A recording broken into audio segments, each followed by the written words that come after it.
So I'm going to record a short video to think about a couple of underlying factors as we work with students on note-taking.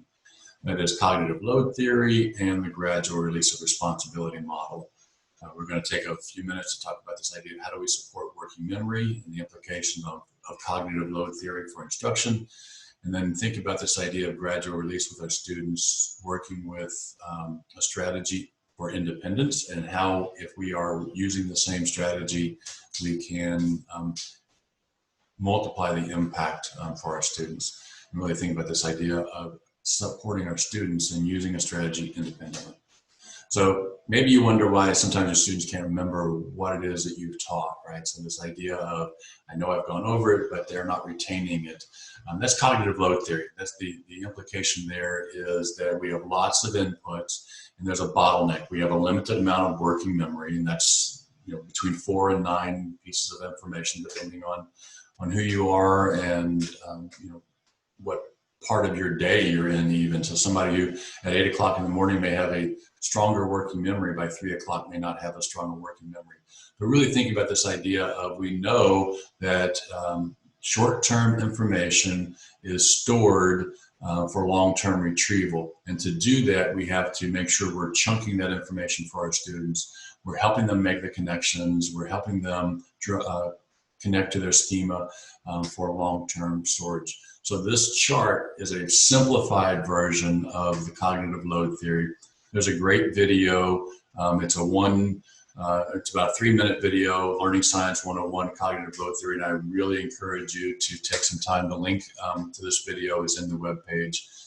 So go watch that. It's worth the 3 minutes of your time to learn a little bit more about the cognitive load theory. So I'm not going to take that time here, but we will think about some of the implications for cognitive load theory for us as educators. And one of the important things is to think about how we organize working memory for long-term storage. We've got to help make connections to previous knowledge, activating schema, helping our students categorize information so that they have something to attach it to in their brain, that firing those neurons.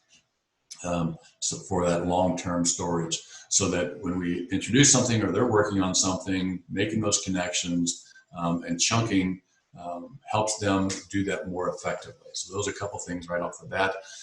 We think about this from our design, from CTL's design, minimum daily learning sequence. We think about how we support cognitive load through a couple of things. One, how do we activate the lesson?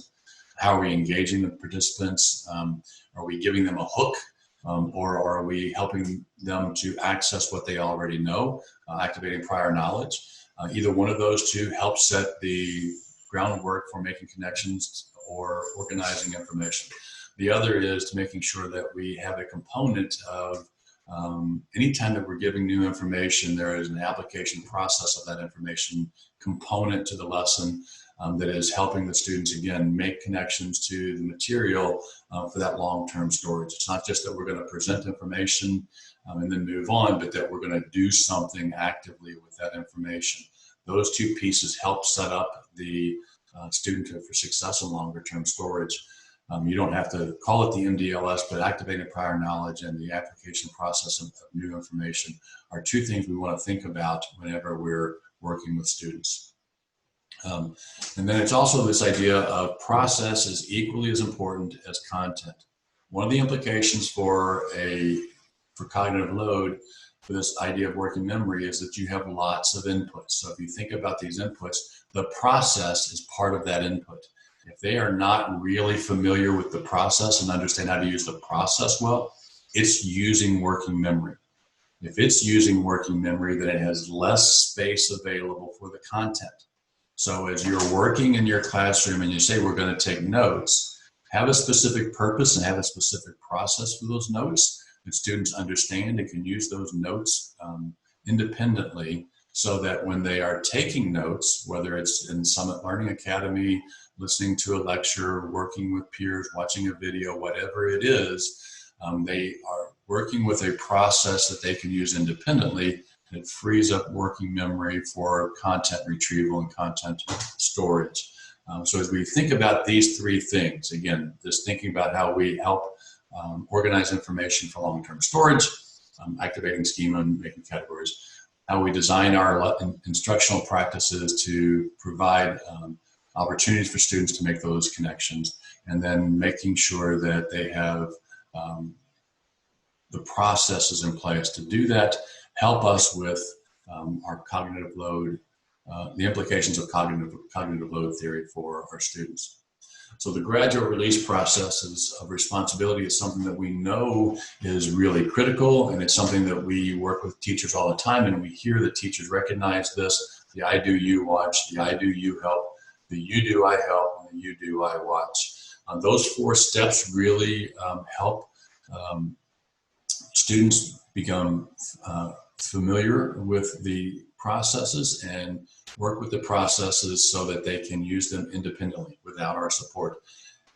As educators, we're really good at the I do, you watch, and even pretty good at the I do, you help, asking those guiding questions. We're taking the lead, and the students are beginning to help us. But we struggle with the you do, I help component sometimes. And that really is that idea of students are taking responsibility of the process, and we're just there helping to facilitate that. We're taking a backseat approach. They're working at it and struggling a little bit with the process and trying to figure it out, what it might look like. And we're there to just assist them. But again, they're taking the lead before we think about them using a strategy independently. That's going to be really important in this first 6 weeks as we're working now in a virtual environment. How do we support our students in working collaboratively around something like note-taking? What does that process look like as students are grappling with the processes in an environment where we're not there to assist them? It's going to be even more important that they understand those processes before we move into independence if we want them to be really effective. If they don't have the processes functioning independently yet, then there are implications for us is that we have to assist them. It doesn't necessarily mean we take their thinking away, right? But it means that we have to help them figure out how to use those processes effectively, installing intentional stopping points in a lesson so that they can get caught up with the process and go back and record and identify the information, sharing that with a peer to do a comparison about what notes they might have taken compared to somebody else. They're really thinking about how we support that collaborative process where they are working as much as they can, either in partners or in small groups, to have ownership of the process rather than us guiding them through that process.